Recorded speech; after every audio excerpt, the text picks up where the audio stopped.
Daniel's faith wasn't always strong. In fact, there were many nights when he whispered prayers with doubt sitting right beside him like an unwanted guest. Life had been tough. By the time he was 27, Daniel had lost his job, his savings, and the respect of people who once called him promising.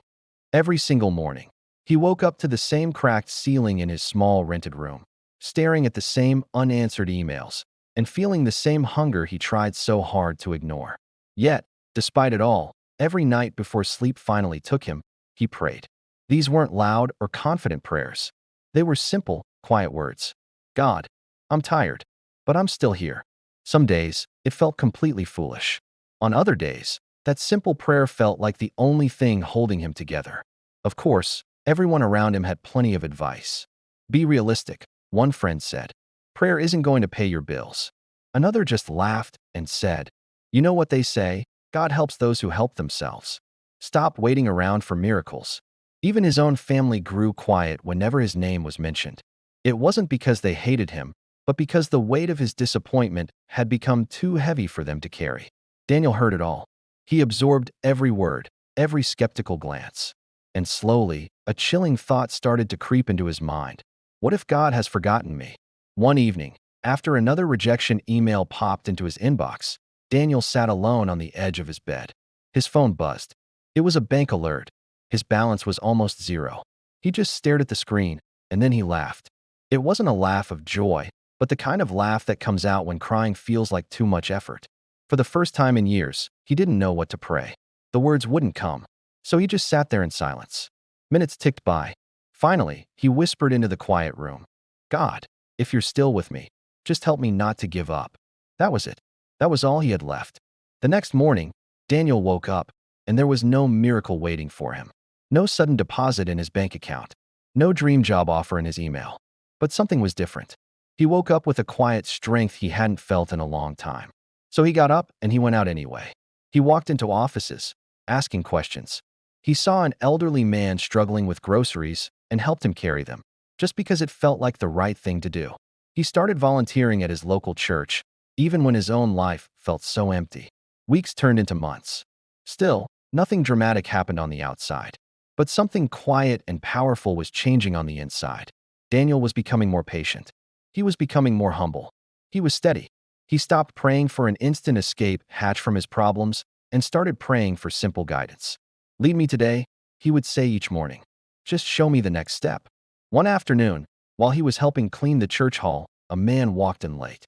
He was dressed in simple clothes, nothing flashy at all. He just stood there for a bit, watching Daniel work silently. After a while, the man walked over and asked, You're always here. Do you work for the church? Daniel smiled. No, sir. I'm just helping out. The man nodded, looking at him thoughtfully. What do you do for a living? Daniel hesitated for a second. The old shame wanted to bubble up. But then he just said the truth. Right now, I'm trusting God. The man didn't laugh. He didn't scoff or roll his eyes. Instead, he looked Daniel straight in the eye and said, Come and see me tomorrow. I run a small firm. I need someone with integrity. Daniel almost didn't go. He'd heard promises before, promises that led nowhere. His heart was tired of getting its hopes up, but something told him to go. So he went. That small firm turned out to be a growing, successful company. And Daniel didn't start at the top. He started at the bottom. He learned. He listened. He served. He did the small tasks with the same dedication as the big ones. Months later, the same man called Daniel into his office. He said, I've watched how you work. You don't cut corners. You don't complain. You don't lie. The man paused, letting the words sink in. I want you to manage this department. Daniel couldn't speak. Tears filled his eyes. But they weren't just tears of joy for the promotion. They were tears of understanding. Because in that moment, he finally understood. God hadn't been absent. God hadn't forgotten him. God had been preparing him. He was forging Daniel's character in the fire of waiting. Years later, Daniel stood in a different room. A much better room. A brighter one.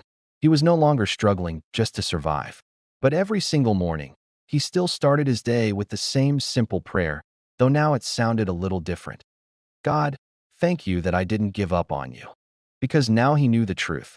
Faith doesn't always change your situation immediately. Sometimes, its most important job is to change you first. And when the time is right, when your heart is finally ready, when your strength has been built through the struggle. God moves. Not late, not early, but right on time. When you feel like you can't give up on God, it can feel like you've been forgotten. But maybe, just maybe, heaven is quietly arranging your comeback. So hold on. Your story isn't over yet. Thank you for watching. If this story touched your heart, please like, share, and subscribe for more encouragement.